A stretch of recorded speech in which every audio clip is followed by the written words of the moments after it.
fasten your seatbelts. Today, we're hurtling into the action-packed world of speed. Buckle up for a wild ride with a ticking bomb, a runaway bus, and a determined LAPD officer in a race against time.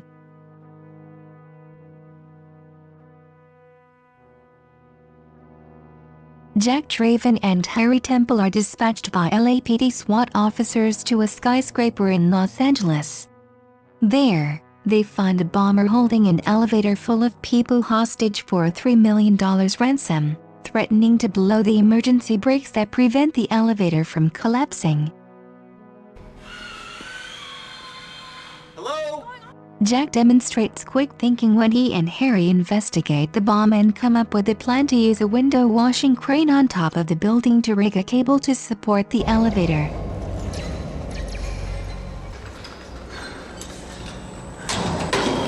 After the bomber realizes what's going on, he sets off the bomb.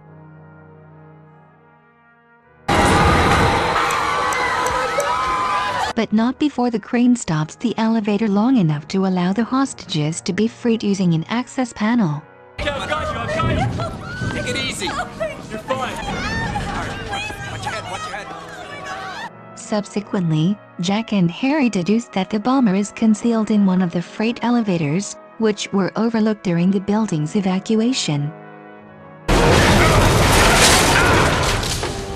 The bomber kidnaps Harry as they corner him in an elevator. This day has been real disappointing, I don't mind saying. By purposefully shooting Harry in the leg, Jack has the bomber release Harry. The bomber appears to be dying as he runs away and sets off the explosives. Lieutenant Mac McMahon, played by Joe Morton, compliments Jack and Harry, promoting Harry to detective. But the bomber, having survived the incident, watches TV. Jack sees a public transportation bus explode the following morning, killing the driver. Over a nearby payphone, the bomber speaks with Jack, letting him know that another bus has a similar device designed to go off when it reaches 50 mph, 80 kilometers per hour, and to explode if it falls below 50. In addition, he threatens to blow up the bus if Jack tries to let go of any passengers and demands a ransom of $3.7 million. And don't try to call. The radio... Stop! LAPD! Get out! Jack uses a commandeered civilian automobile to overtake a bus that is already over 50 mph while racing through Los Angeles freeway traffic. He then notifies the bus's driver, Sam Silver, Hawthorne James, to maintain a speed above 50 mph. Jack then jumps onto the moving bus to board, but just as he does, a criminal on board accidentally injures Sam with a reckless gunshot, thinking Jack is about to arrest him. When Sandra Bullock's character Annie Porter steps in for Sam, she manages to slow down and ask for assistance, but Jack is forced to reveal the bomb, which horrifies and shocks the other passengers.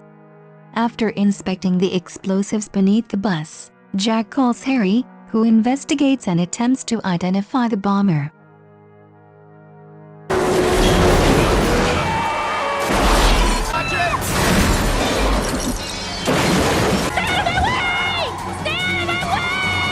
Following a terrifying journey through urban traffic, the police provide a path to the 105 highway, which has not yet opened.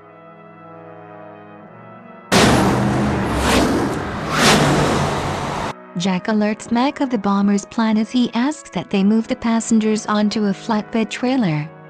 Jack phones the bomber to remind him not to unload any passengers, but Jack persuades him to let them get offloaded so he may get medical assistance out of courtesy.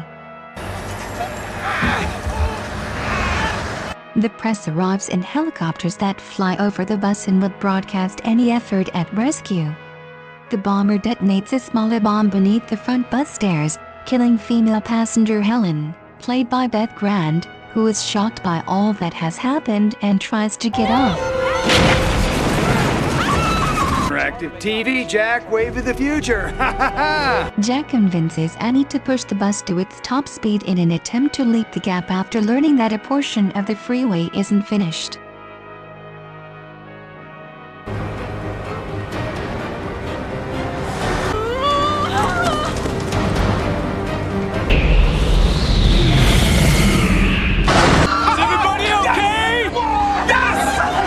They just miss, but Jack then points her in the direction of Los Angeles International Airport so she can utilize their clear runways. A gold watch, the kind police officers receive as a retirement gift at the conclusion of their service, was placed next to the bomb on the bus, and Harry was able to identify the bomber after noticing that the bomber was missing a thumb. Harry is able to focus his search on former police officers who are requesting disability checks as a result. Harry recognizes the bomber as Howard Payne, a former bomb squad member with the Atlanta Police Department, and he then organizes a SWAT team to raid Payne's residence.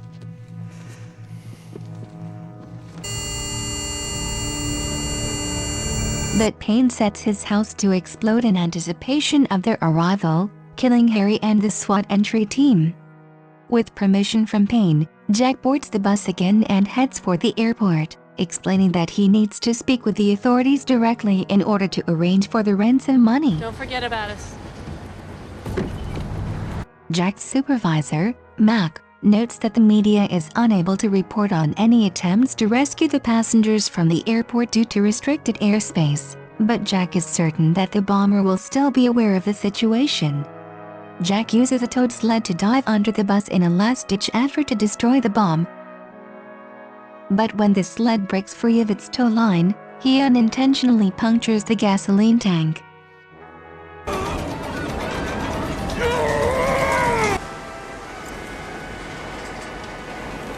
Jack finds out that Harry has been slain and that Payne has been following the passengers on a covert security camera the entire time, giving him the ability to always be one step ahead of Jack after the passengers bring him back on board. In order to trick Payne, Mac has a local news team record the UHF feed and play it repeatedly while the passengers are being loaded onto an airport bus. All right, let's get him off. Let's step up.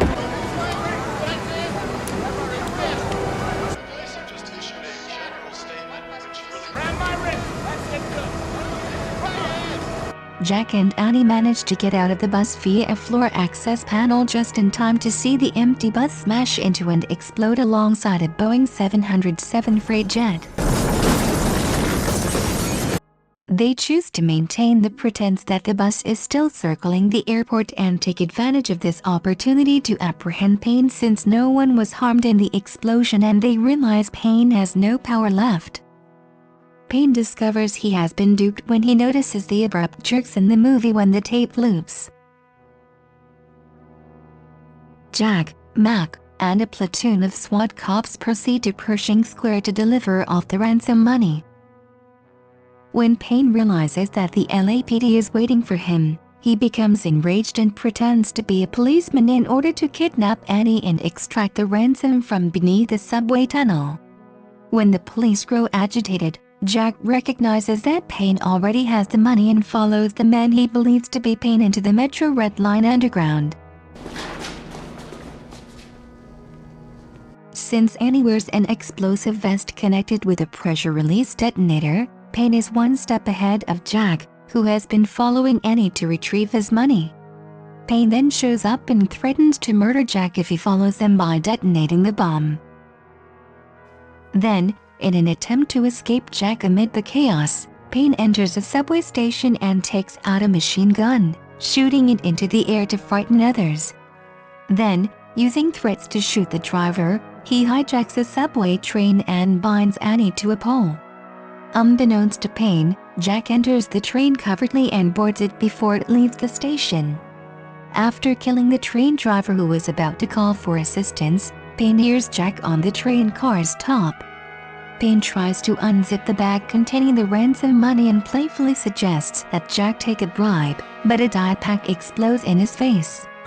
Driven into a psychotic rage, a deranged Payne engages in combat with Jack on the train's roof, when Jack decapitates Payne using a railroad signal. Jack manages to deactivate Annie's vest, but he is unable to release her from the pole because Payne possesses the key to her shackles.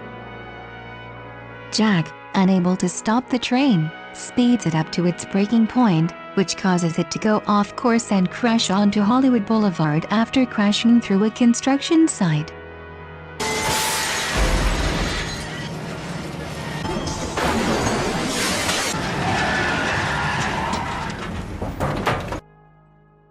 A stunned audience watches as Jack and Annie share a kiss, unscathed. Thanks for watching.